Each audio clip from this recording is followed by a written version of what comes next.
It's an annual version of the Fenway Rundown, our annual MLB predictions podcast. I'm Chris Cotillo. Sean McAdam is here as well, along with three other members of our esteemed staff: Chris Smith, who you know well if you listen to the show, and two others that you know well if you follow Boston sports: Matt Vautour, our sports columnist, and Chris Mason, former member of the Red Sox beat elsewhere, and now a sports enterprise reporter, new shiny title at MassLive.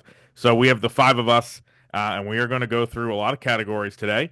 None of these predictions are going to be correct, probably, but what's the fun in that? So we're going to go through who's going to get to the playoffs in each league, award winners in each league, and then finally some um, Red Sox centered predictions.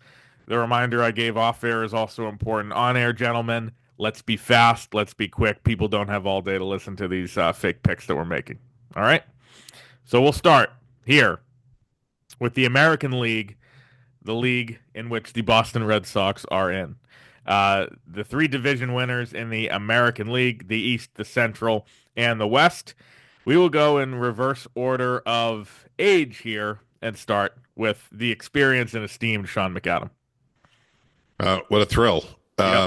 I'm going to go with the Yankees winning the East, the Royals winning the Central, and the Rangers winning the West. Matt. I have the Yankees, the Tigers, and the Rangers.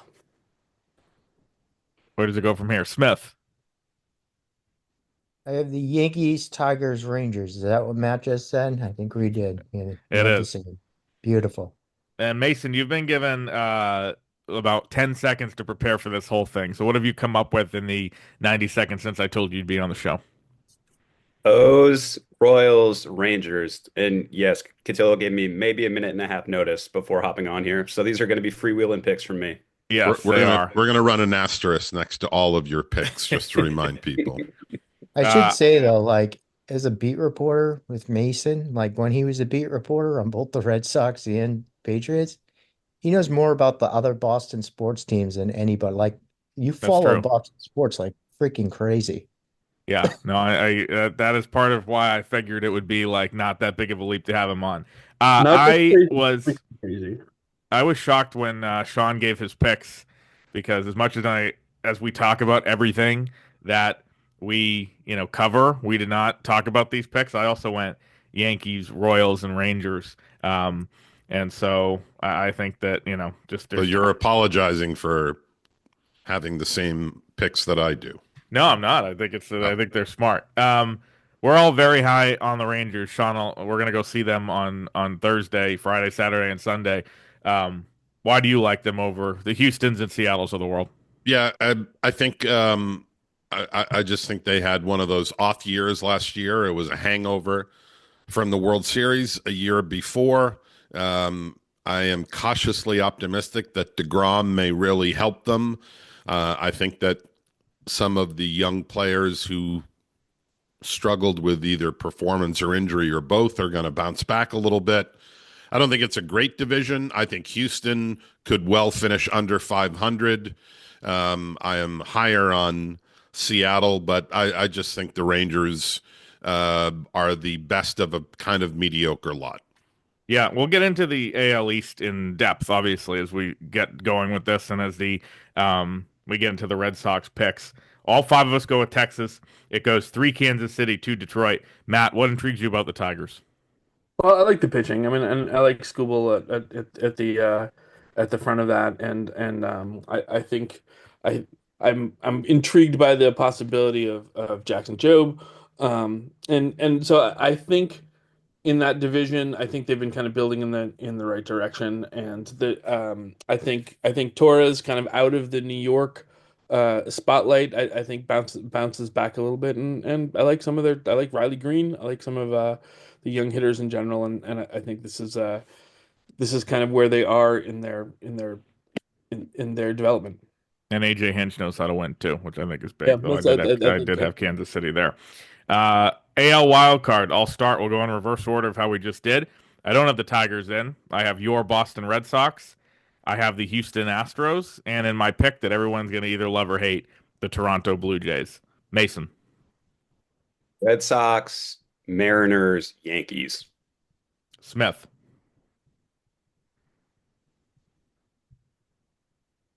Unmute.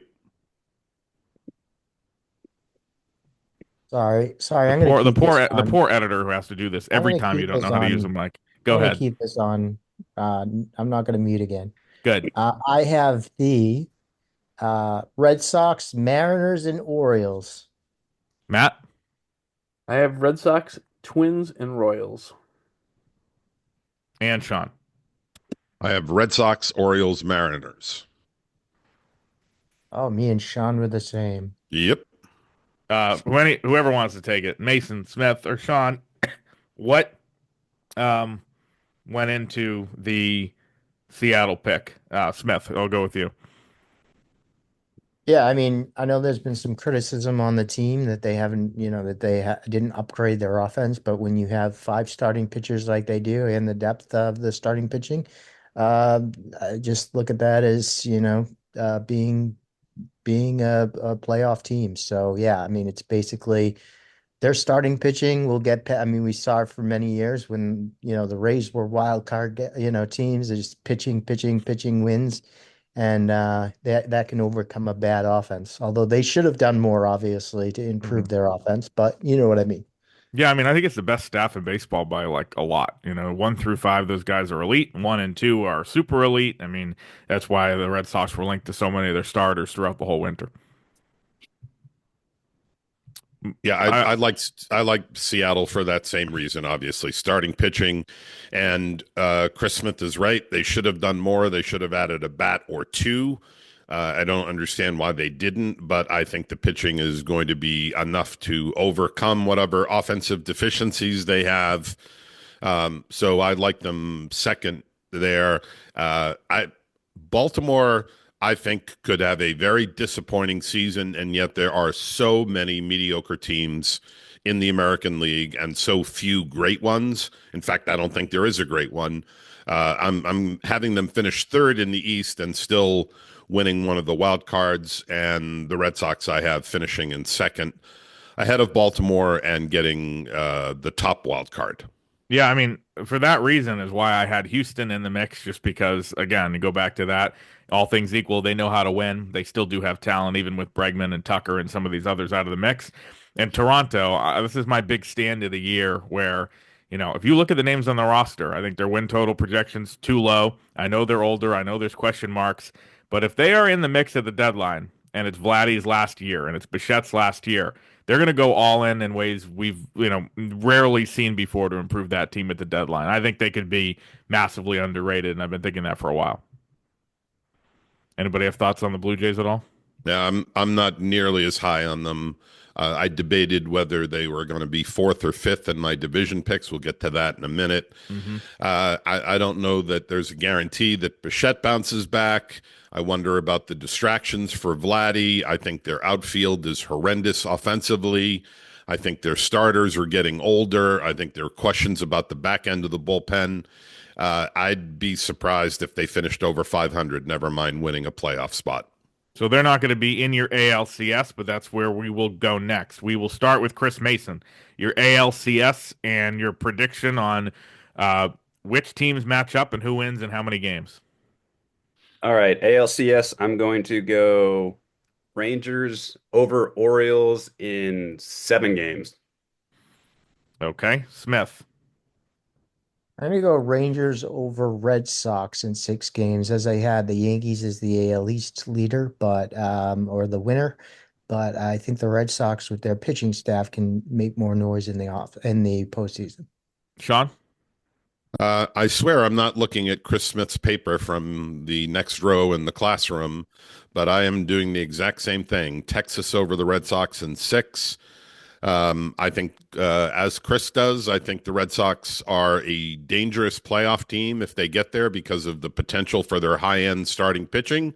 But I still see Texas beating them in 6 games to get to the World Series. And Matt. And the Rangers over Tigers in 6.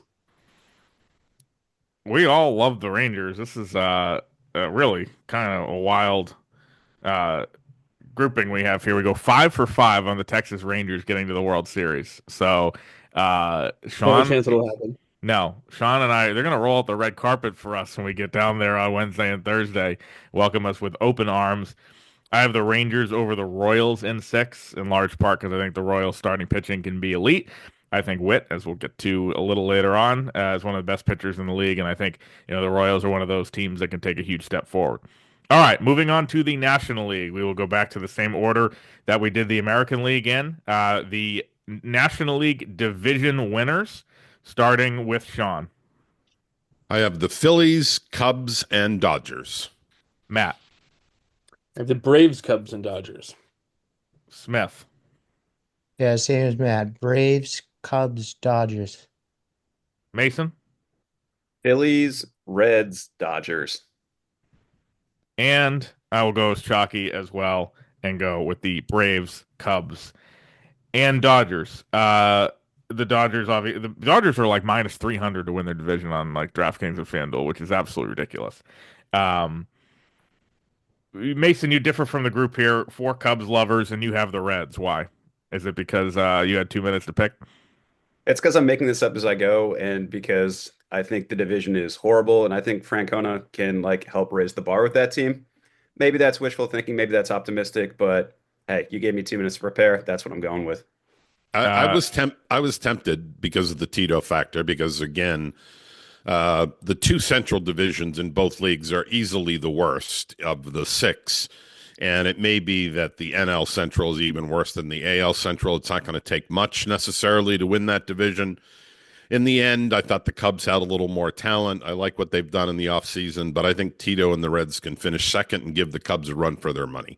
Nobody considered anybody except the Dodgers in the West, right?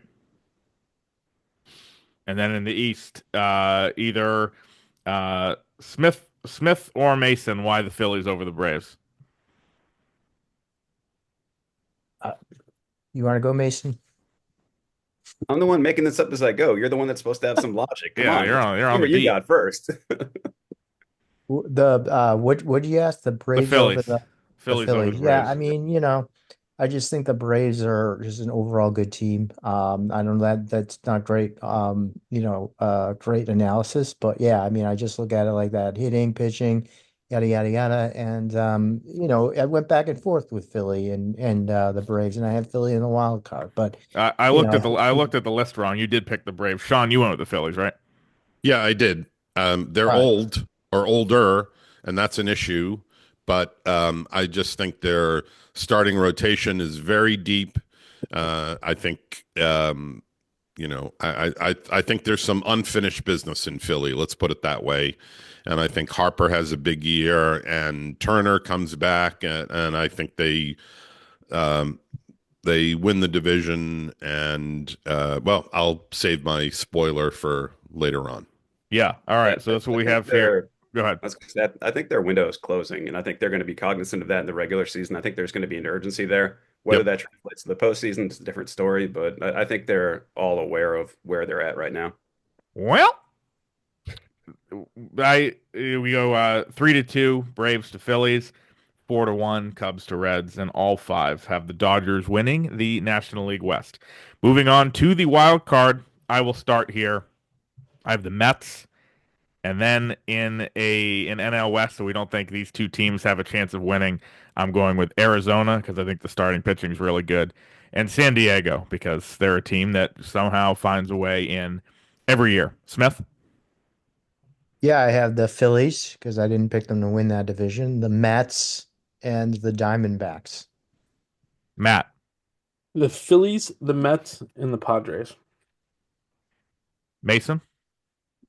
Diamondbacks, Mets, Braves. And Sean? Same 3: Arizona, the Mets, and Atlanta.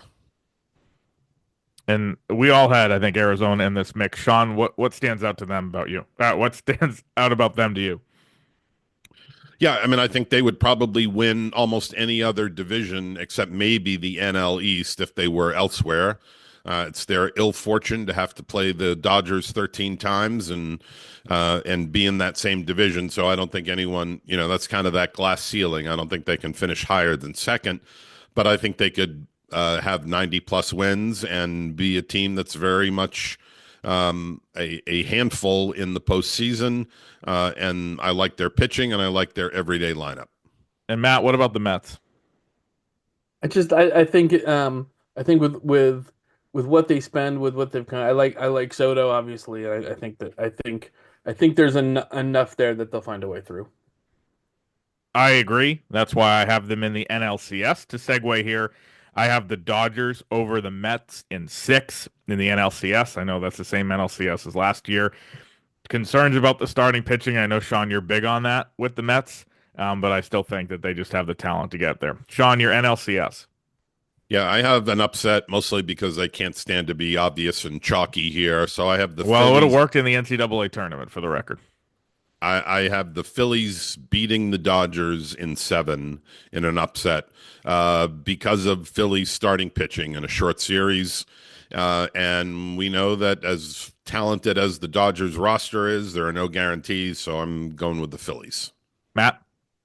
I've got the Braves over the Phillies in 7. I like this Phillies team, and I kind of want to pick them, and but when I end up liking a team, I get a little leery of doing that. I think the Phillies will beat the Dodgers along the way, and then the Braves will get them in the NLCS. Smitty on MLB. Uh, Dodgers over the Phillies. How many They're games? just a juggernaut. Games? Games. Oh, 6. Sorry. And Mason. Dodgers over Phillies in 7. So not as much LA love as you would expect, but 3 Dodgers, a Phillies, and a Braves getting to the World Series. And that is where we will go now. World Series picks, and how many games? We will start with Chris Smith. Dodgers over the Rangers in 6 games. I am upset to inform you that I have the exact same thing. Dodgers over the Rangers in 6 games. Talk about groupthink, talk about spending too much time together, however you'll spin it, but that's where I'm going to. Matt? Rangers over the Braves, 7 games. Mason? Rangers over the Dodgers in 7. And Sean? Phillies over Texas in 6. There you go. We've kind of talked about why we like all those teams, but 2 LA over Texas, 1 Texas over LA, a Texas over Atlanta, and a Philly over Texas. If the Rangers are a 75-win team, we will all be fired at the end of the season as soon as it ends. So that is how we see the leagues matching up and working out. And now we will move over to the award part of the program.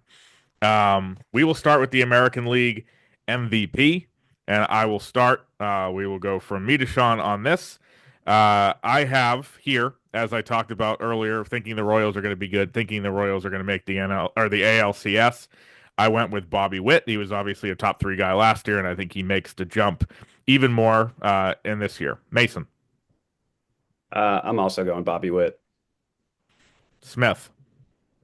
Yeah, Bobby Witt. I had an AL MVP vote last year, and it was actually, closer than you'd think with Judge and Witt, and so I'm going with Witt this year. Matt? I was gonna say Bobby Witt, but for the purposes of this, I'll go with Aaron Judge. Okay, that's probably going to be correct, and you're going to look smart, and we're all going to forget exactly how it transpired on the call, but whatever. And Sean? I have Bobby Witt Jr. as well. And why is that? Because he may well be the best player in the game. I think the Royals are going to be good. I picked them to win the division. Even if they don't win the division, they're certainly going to be competitive, and I just see him taking his game to a next level. I think Judge is going to miss having Soto around. Not that he's going to have a bad year, but I also question whether Judge can get through the year healthy. So Witt is just now coming into his prime, and I think the sky's the limit. Oh, sure, Now- if you want the best player on the best team argument. Yeah. Well, shouldn't Seager get some love from any of us, considering we all like the Rangers so much? I mean, just had a kid, dad strength, all that. There's something to consider there.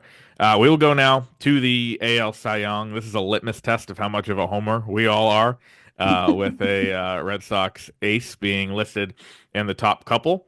Sean, how much of a homer are you? Very much one, apparently, because I have Garrett Crochet as the Cy Young Award winner. Couldn't have been more impressed with him throughout the spring. Maybe I don't think he needs additional motivation, but the fact that he's a year away from free agency right now and unsigned, and just looks like he is a guy ready to, uh, you know, dominate. I think he's going to be extraordinary. I think those starts are going to almost become appointment viewing the way they were with Pedro and for a while Chris Sale at the beginning of his career. Looking forward to what he does.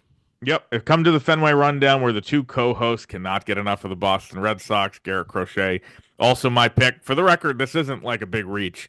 If you look at the odds right now using DraftKings, not a sponsor, just the app I have. Tariq Skubal is plus 380, the leader there. Crochet plus 450. And then from there on, there's a lot of guys that are 10 to 1 or longer. So those are the two clear favorites as the books have them. Chris Smith, are you with us? I'm a homer, I guess. No, it's funny, like when you're looking not to be a homer, so you think about, picking somebody else, but that's also biased, right? Yes. Just because In a Journalism different ethics way. with picking Christopher somebody that you Smith. think should actually win it because you're trying not to be. So yeah, I think that with him, like incredible spring training. The velocity is incredible. I saw it, last year where he was up to 99 in the first game and 100 in the last game, and he they gave him some rest, or they took it easy with him a little bit in the second half. And this is a year to just let it rip with him. His stuff overall, like he has just the best stuff when you talk about like spin rate and all this different stuff. Like he's just right there. And I looked at the Cy Young odds too, and I saw him right there with Scooble. So yeah, I mean I think he's going to have a good year. 3 for 3. Matt. Tariq Skubal. All right. So this is where Matt is hearing everybody else's picks and then just taking the odds on favorite to look like a genius for the second straight category. I, Matt, go ahead. I no, I like him. I think this is I mean I think he's been a guy that's been building toward this. This will be the best team he's had around him, and I think Crochet. I've got a Crochet prediction coming later in this podcast. I like Crochet. But I think Scooble ends up being the guy. And Mason, Scoople for me. any reason? I think that there's a lot unproven with Crochet still. The stuff is nasty, but I was going to pick Scooble before you three pick Crochet anyway, so I'm going to stick with that. Who So, was the last? Who was the last Cy Young to go back to back? it's a good question. Probably been a while. We'll have our It's not stats the and info easy, team take a it's look not at the that. easiest thing to do. So Yeah, and if you look at the other people who are in the mix, I think like there's big question marks, a big upside. Cole Reagan's third at 10 to 1. DeGrom, I feel like none of us would want to make that bet considering the injury history at 14 to 1. Logan Gilbert 14 to 1. Framber Valdez 17 to 1. He's a guy that a lot of trade rumors. Pablo Lopez, McClanahan, I thought his season was done when I saw what happened to him on Saturday in person. It's not going to be the case. George Kirby at 2,200, Hunter Brown 25, Grayson Rodriguez, who was apparently banged up 25. I mean, there's just a lot of, kind of or unproven guys here. And Tanner Houck, him and his 11.50 spring ERA, and get him at 20 to 1. How exciting. We'll go now to just America. just a quick look to answer my question. So DeGrom and Kershaw both did it. 2013, 2014 for Kershaw, and DeGrom 2000. I mean, DeGrom 2018, 2019. But it's the AL. I don't think anybody's done it since Pedro Martinez Oh, well, in yeah. 2000 and 1999, 2000. I would have guessed Verlander, if anything, but doesn't seem it. No, Verlander has not done it. So yeah, I There you just go. looked at the list real quick. We will go now to the American League Rookie of the Year, another homer litmus test. But I mean, I think it's fair on this one because, again, the DraftKings, FanDuel, wherever you get your odds, have two Red Sox in the top three, most likely here. We've talked about Christian Campbell a lot in the last 24 hours with the news he's made the team. I'm not going there. I have another Red Sox pick for me, Roman Anthony as my Rookie of the Year. Mason? I also have Roman Anthony. He's just a guy I think has done it at every level, and I think he'll be an impact player when he gets up there. Smitty. Jason Dominguez. Okay. You know he can't Yeah, field, right? I understand that. He can hit. Matt. I do have Christian Campbell. I think sometimes I don't think you have to have the year at second base that's as good as the year you have to have in the outfield, and I'm not sure Anthony will get. I think it'll probably take him a little longer to get there, and I think that will depress the numbers. I think Anthony has the better career of the two of them, but I think from a rookie of the year standpoint, I think it's going to be Campbell. And Sean. I was tempted to go Anthony because I think he does have the highest ceiling, as Matt just said, but I have a hard time imagining how he starts claiming everyday playing time, barring some sort of serious injury to someone on the outfield. So, with a hat tip to Matt, I am picking Detroit Tigers starter Jackson Joe Bay, I believe is how it's pronounced. Yes. It's that's a callback. Matt, you want to tell the fine people why? Well, I think it's partially because I pronounced his name wrong, pronounced it Job, because I assumed that it was pronounced the same way that the No, No, it no, is no. Joe. Job It is is Joe. correct. I'm just playing off Now you're in Gunnar. your head. you are absolutely in my head. Um, yes, no, I did before he ever played an inning of Major League Baseball. I'd like to think I heard it someplace as Gunnar, but I'm just gonna own No it. chance. It was I looked at the fact that his parents spelled his name wrong and put an A in the end and not an E at the end, and that Gunner, which is an actual word, you just chose not to spell it correctly. They got creative, and I overthought it. So Yes, you yes, did. I'm pretty sure I've named fantasy baseball teams since then, Gunnar and Goons and everything. Since then, I have owned it. So one of these years, I'll buy myself a jersey with his name on the back. And I had him winning the MVP last year, which was actually not a bad pick, but didn't happen. If I was tempted on these rookie of the year odds at anybody, you look at Dominguez, Campbell, Anthony, then Jacob Wilson, Job, Cam Smith, who looks like he's going to make the team, Will Wagner, son of Billy, a few other guys. The one that intrigues me is Caglianone in Kansas City. I feel like he'd have a chance considering how the good luck to Matt and Chris Smith, who has trouble with names as well on pronouncing that one, but you can just call him Jack, J-A-C. All right, we'll move over to the National League. MVP to start, Sean McAdam. Um, this is a little bit of flyer on my part. I know that everybody and their brother is probably going to be Shohei, Shohei, Shohei, especially now that he's going to pitch again. But I'm going with the fabulously talented Ellie De La Cruz as my MVP. And you didn't have the Reds in the playoffs. No, I had him finishing second. We look, it isn't. We've seen in MVP voting that this is individual and not team related. So Right. we've seen MVP awards go to teams on or go to players on last place teams. But I think the Reds are going to be competitive, and that'll help them. Matt. I've won Soto. Okay. Smitty. I'll go with Shohei Ohtani. Yeah, that's the pick no one wants to make that is going to be correct. Mason. Same, Shohei Ohtani, correct. And we're all high on the Mets, right? And so I felt like this was a reasonable pick, Francisco Lindor.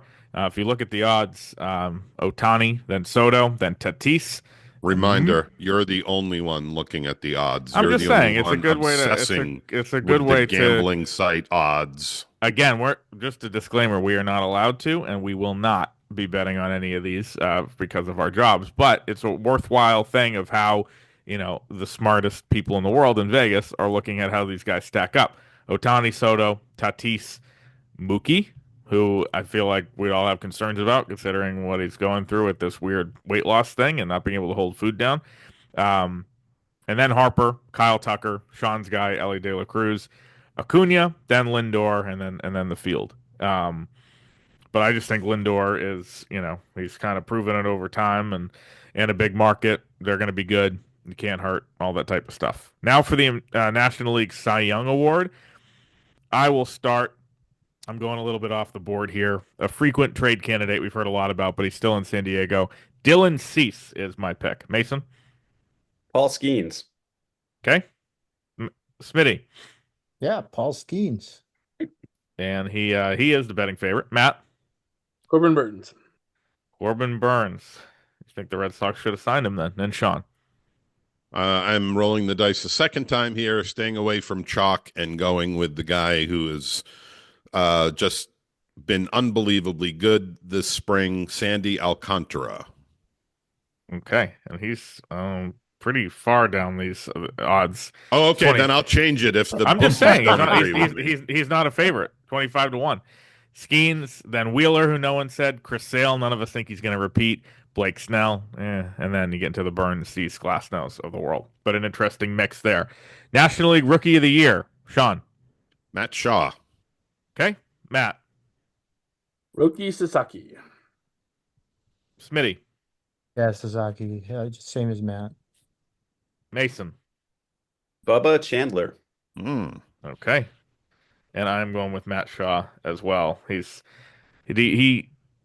already has 2 games under his belt, so we have more of a I would say we have the body of work for our guy, right, Sean, compared to all these people that are Yeah, banking on we're getting an 162. unfair advantage here for those 7 at Right. bats he's had already. And he's from Massachusetts, right? So is that another homer pick? No, I wouldn't count that. Okay, then we're good. That's your National League, and that is your awards. Any great takeaways from the group, Sean? No, I like the fact that we agreed on some stuff, and on other categories we were all over the place. That's what makes it fun. I appreciate some people going out on a limb and trying for some non-chalky picks. I tried to do that You a mean little bit. yourself? I think all of us did it to a certain degree and tried not to be too obvious. Yeah, I think so too. All right, that wraps up the awards, and now we get into Red Sox territory, and this is where the number we now give we'll be obsessing about in September, as we have come extremely close the last couple of years, which is a good sign. Where we're going to go with Red Sox record and their place in the American League East. Now, this is perhaps the most important prediction we're going to make. You heard us all say we expect them to get wild card spots.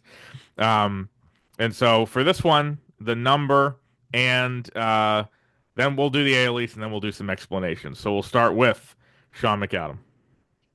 I have the Red Sox at 90 and 72. That is good enough to finish second behind the Yankees. I believe relatively close to them. I maybe get the Yankees winning 92 or 93. So in order, I have the Yankees, Red Sox, Baltimore, Toronto, Tampa Bay. I am not, as I said earlier, big on the Blue Jays, but I also think the Rays are really going to be inconvenienced and impacted by their stadium situation and their schedule situation. They got a lot of guys on their pitching staff that are coming back from injuries. It's unlikely all of them hold up. So I don't think they're going to be horrible, but I think they finish last. Matt Vautour. I have 88 and 74 after rechecking the math on my fingers and toes. Mm-hmm. I also have the Red Sox in second place. That's it. I think the big push with Cole injured for the Yankees. I think it's potentially there if things break right. I have the Yankees, the Red Sox, the Orioles, Tampa, and Toronto. I think Toronto. I think the urgency for a team that has not ever really pulled this together the way people thought they might, I think is going to weigh on them more than it's going to spur them, and I think Toronto's going to finish last. Chris Smith. Yeah, I'm gonna go with the Red Sox second place, 89 wins, so 89 and 73. Overall, Yankees, as I said before, win the division. Red Sox, Orioles, Blue Jays, Rays. The McAdam theorem. And Chris Mason. I also have him at 89 wins in second place, which means 73 losses, if my math is correct. It is? So yeah, there we go. I've got the Orioles winning the division, Red Sox in second, then Yankees, Rays, Blue Jays in last. I think they're going to bottom out and sell Vlad Jr. at the deadline. Well, I'm a little lower. Why third place on the Yankees? I'm curious about that.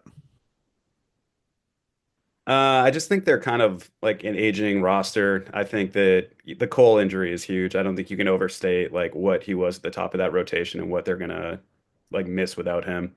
And honestly, like Judge has been really healthy lately. I think he's kind of due to get banged up a bit, and if he gets hurt, I think that lineup can really fall apart.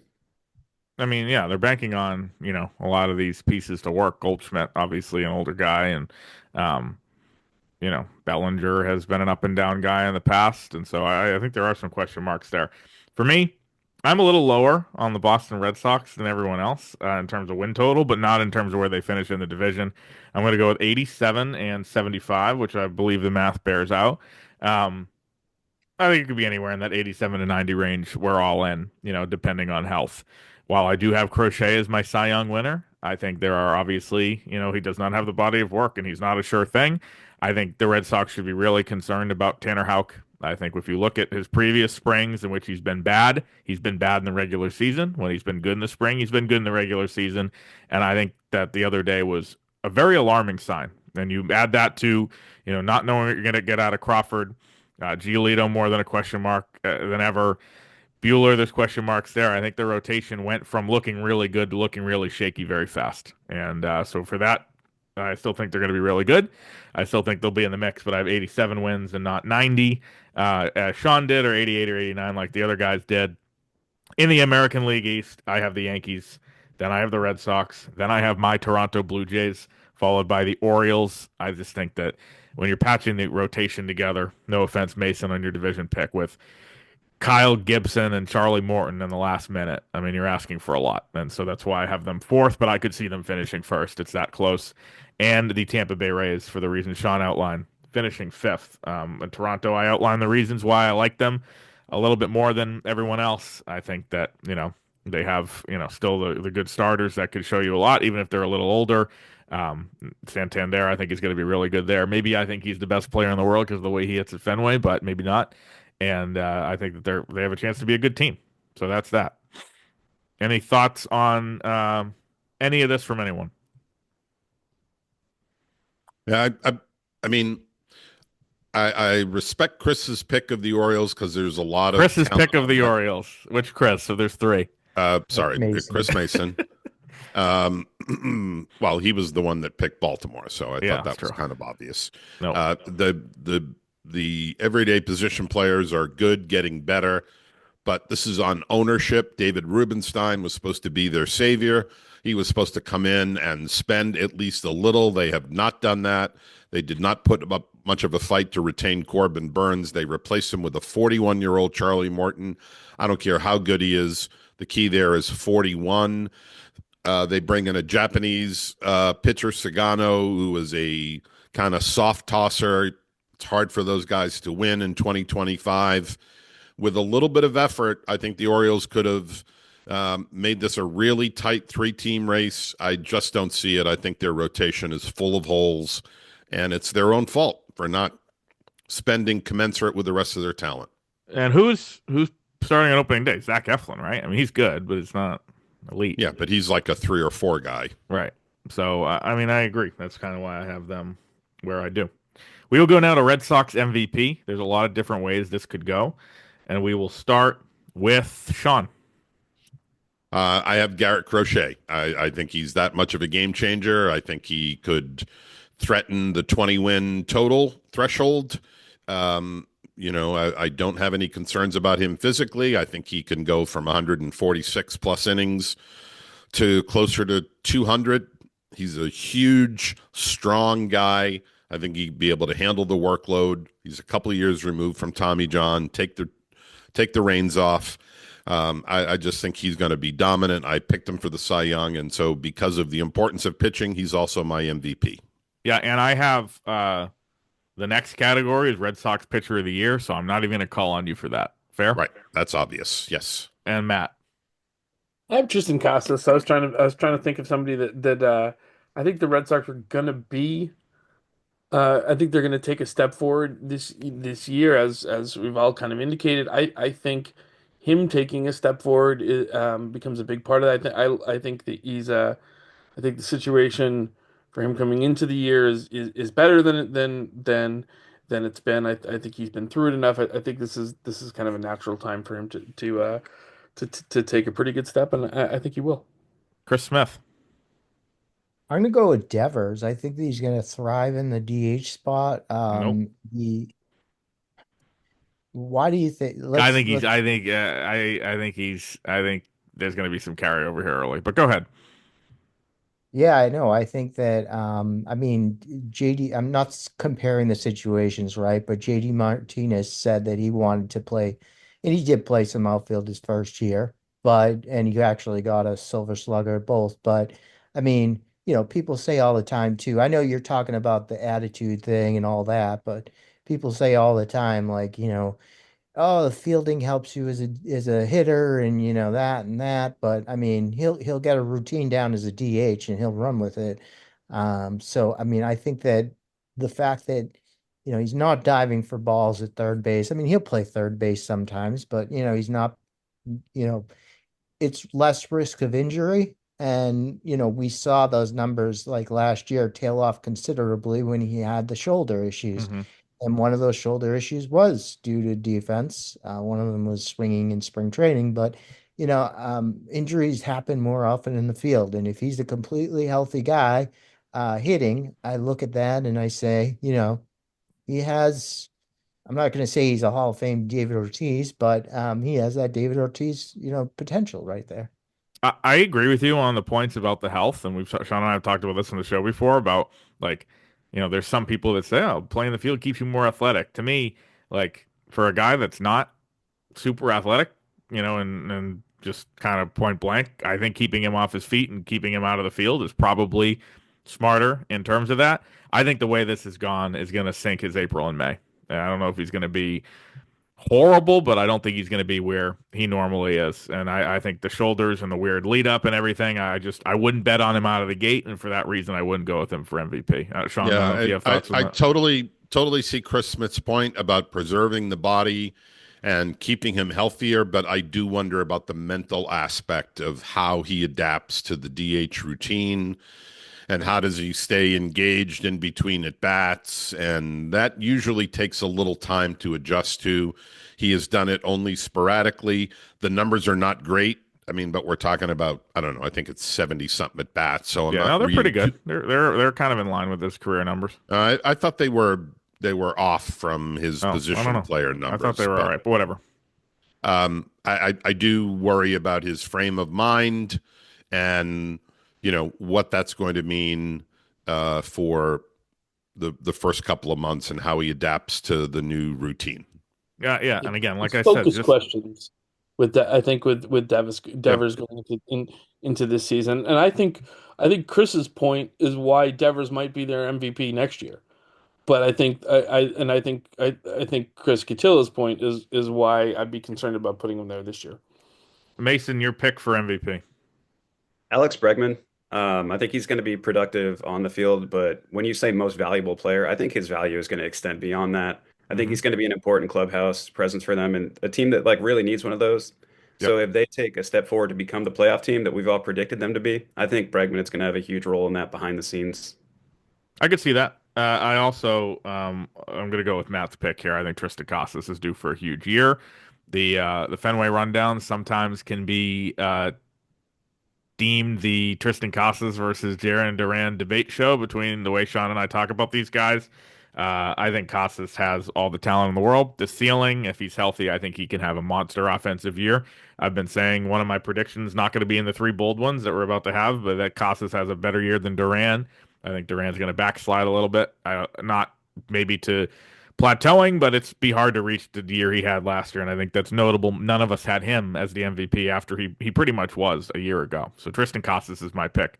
Pitcher of the year, considering how high we were on Cy Young, I think it's obvious for some. Sean has Crochet. I do too. I just he's the guy, and that's pretty simple to me. Matt, Garrett Crotchet.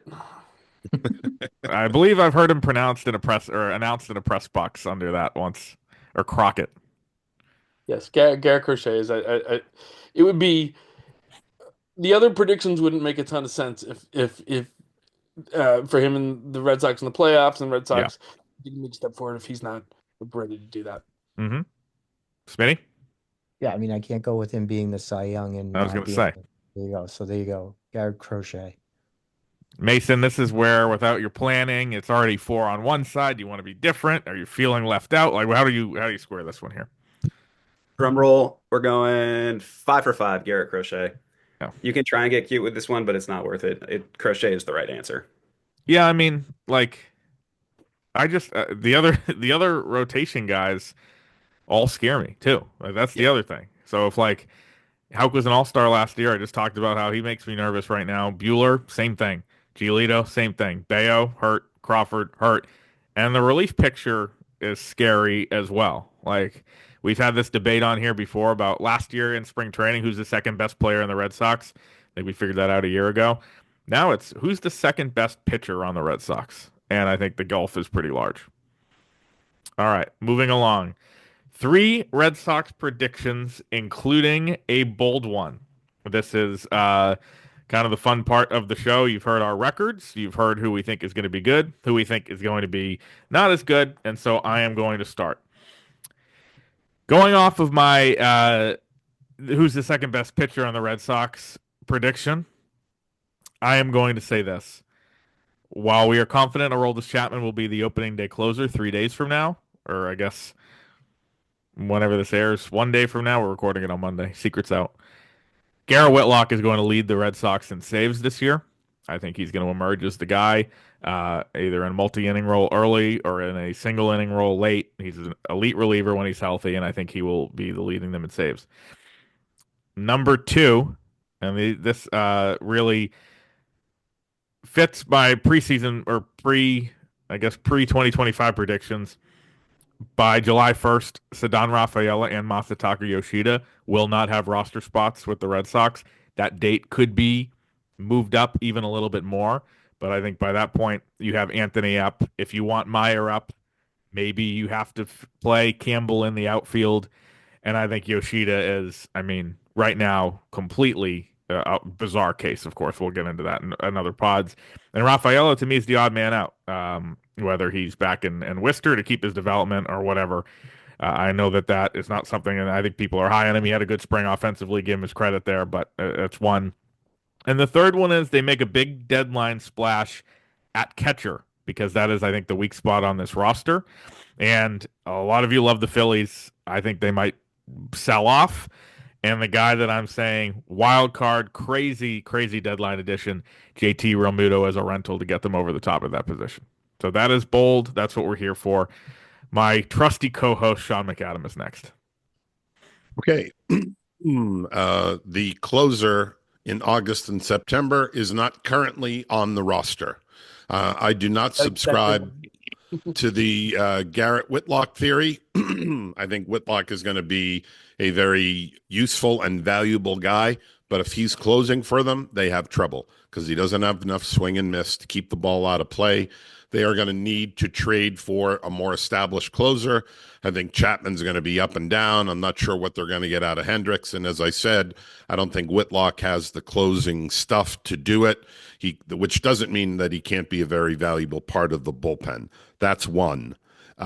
Second is Tanner Houck is a major disappointment in 2025, following up on what we talked about earlier. I've just convinced you over these last 10 minutes, right?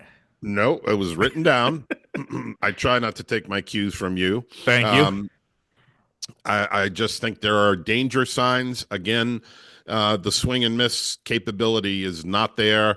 He somehow, I don't want to say got lucky last year, but for a guy that does not miss a lot of bats, he put up really good numbers. I'm not sure that can happen a second time.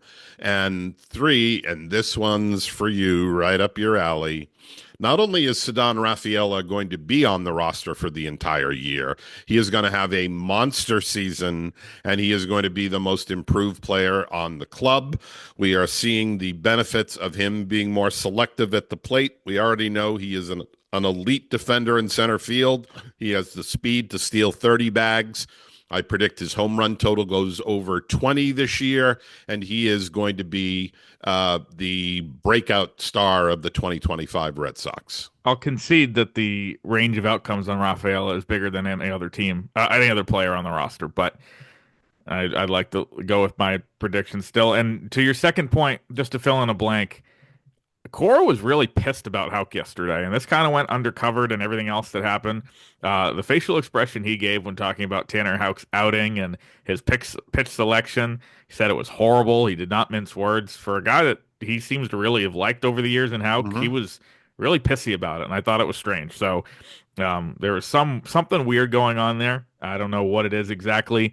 Again, on the last day of spring training, when Christian Campbell makes a team and they basically name a fifth starter and eight other things happen, it was a little undercovered. But I mean, something to watch definitely on Friday in Texas. Matt, All right. I was to the point I was going to go with the same bold prediction as Sean, that the closer is not currently on the roster, and that could be someone that kind of comes out of nowhere, or someone that they make a legit move for. I thought about Whitlock in that too. I looked at him, but he just doesn't sort of strike the profile that you need in the closer. In a way, it almost, if you're looking at somebody strange on the roster, I think Slayton somehow pulling it together and having his dream years almost seems more possible than Whitlock or in Zach that. Kelly, What'd you say? or Zach Kelly. Or Zach Kelly for sure. Um, I've got I've been a Rafaela guy from the beginning. I have Sedan Rafaela makes the All-Star team. Jesus. Has a big start and has some home run numbers and some stolen base numbers. Has enough defensive highlights that he somehow ends up there. And then I have Garrett Crochet starts the All-Star game. So. Okay. I don't know what's in the water with the staff with the Rafaela stuff right now, but whatever. Mason, So my first prediction is about Rafaela. of course. Uh, no, I'm just kidding. After all of the third base stuff all offseason, I think you're going to see Alex Bregman win a Gold Glove there. I think he's going to settle in there and things are going to go really well. I think Garrett Crochet makes 25 starts, pitches 160 innings. And that's why I don't have him winning the Cy Young, but I think it's still a good year and he's healthy when the playoffs come. And then for the bold prediction, do we want like light bold or like bold bold? Bold, bold. In the year 2025, Tristan Casas is traded. It's not that bold. I think that's bold bold. No. I think that's fairly bold. Didn't you just pick him as Please, MVP? please expound.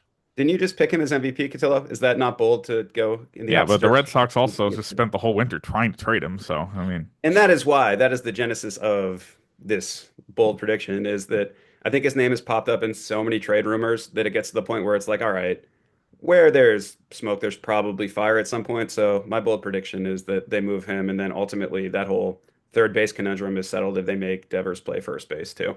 yep, Has that could make anyone sense. ever answered light bold when offered light bold or bold bold? Has that choice Hey, ever gone the other way? light bold was going to be Walker Buehler gets down ballot Cy Young votes. Oh my So God. That's not also not happening. But go, but that Smitty, was take us light home. bold. Hello. There's a Yes. better chance of the Casas thing making. I would flip the light bold than the bold there. But go ahead, Smitty. So you guys had Tristan, as a couple of you had him as your team MVP. I think my prediction is he'll hit 30 homers and he'll make the All-Star team. He's going to stay healthy and have a good year. I've always liked Tristan's ability to, control the strike zone and just be a guy that has elite plate discipline, and the power is obviously there. He has the ability to put it all together if he can stay healthy. Um, I'm going to say regression from Hauk, but also a step up for Brian Bayo. And See that? I knew, like, last year he had a pretty good second half where he was throwing that four seamer more. If he can figure out the pitch mix, he has one of the better changeups. And so if he can like find the right pitch mix, I've never been on the you know the train of like comparing him to be the next Pedro Martinez. He's not that good. He doesn't have that type of swing and miss and strikeout type of stuff, but he can be a very good pitcher, number two, number three, and I think he takes over Hauk in that this year. My other bold prediction is that I don't know how bold it is. I mean, some of you guys predicted Roman Anthony to be the to be the rookie of the year. I think that Marcelo Meyer. Um, I know that they really want Christian Campbell to succeed at second base. I just don't think he's really ready at this point, and I think he's going to have trouble at that. So this is my bold prediction. So I think he's going to have trouble at the beginning of the year offensively. I don't think I mean, he's made some good plays defensively in spring, but he's not, great defensively. I think he's going to struggle early, and Marcel's going to get off to a hot start. At Worcester, I was just talking to Lou Merloni about like Meyer. He was saying like this guy can play any position in the infield Hmm. and be above. Like he's really good. He could be really good at any position, second, third, short. I think he has the ability. I think that they'll finally, if you were to go by like what they said at the beginning of I guess let's just say the most deserving person that probably should be at second base on opening day is Marcelo Meyer by the spring that he had and the potential upside that he has defensively. And if you were when we went into spring training, and I wrote this before, I thought he was of the three, I thought he was the furthest away from the majors. However, after this spring, I think he's the closest, even though, Campbell made the team, so he's Right. technically the closest. And I think that Campbell will struggle early, and, they'll probably play Marcelo a lot at both shortstop and second base. At Worcester to get him some reps at second base even. And so I think that he could slide in there and be the best of the big three this year. I'm not saying long term. I think that probably the best of the big three long term will be Roman Anthony. But of the big three, he'll be the best this year, and he'll be the second baseman down the line here. Well, this is, not time and place for this after an hour of recording, but the big takeaway here is that the Red Sox did not care about spring training performance in making this decision. Like Christian Campbell was the guy from the beginning. I think, Sean and I have talked about it on the pod before, but it was not merit based in spring training. We can argue whether it should have been or not. I mean, the Campbell thing to me was just kind of a decision they made early. It's why they moved Devers. It's all that stuff, and here we are now because of it. Yeah, I agree. I mean, it's hard to look at the numbers of a guy who hit under 200 in spring training and without the benefit of a major league at bat in his experience to not only select him for the roster, but say that he's going to be the everyday second baseman. It does suggest that they see more than we do, and that other factors went in other than how well he played in 20 something Grapefruit League games. We'll have plenty of And when I time. say that, Go ahead. like Meyer will take over, that second base job, I'm not saying Campbell's not going to be a good player eventually, but like, I mean, we've seen guys have absolutely really good, huge spring trainings like Jackie Bradley in 2013, and then, make the opening day roster, as a rookie who never played, before. I might be wrong about this. I don't think Jackie Bradley had even played in AAA at that point, and he ended up in AAA, a few weeks later. And so like, Jackson Holiday last year, struggled. The jump Judge was between horrible at the beginning, right? I mean, all these guys. Yep. the jump between AAA pitching and and Major League pitching is more significant than ever. And so I just don't think that Campbell deserved to get it. I think he's going to be a really good player eventually, but I don't think he's ready right now. We will have over the next 6 months plenty of analysis on that on the Fenway Rundown, and we'll also see how these picks bear out over time. So thank you to the two other Chris's, Sean and Matt, for joining us today, and for your wonderful pronunciations.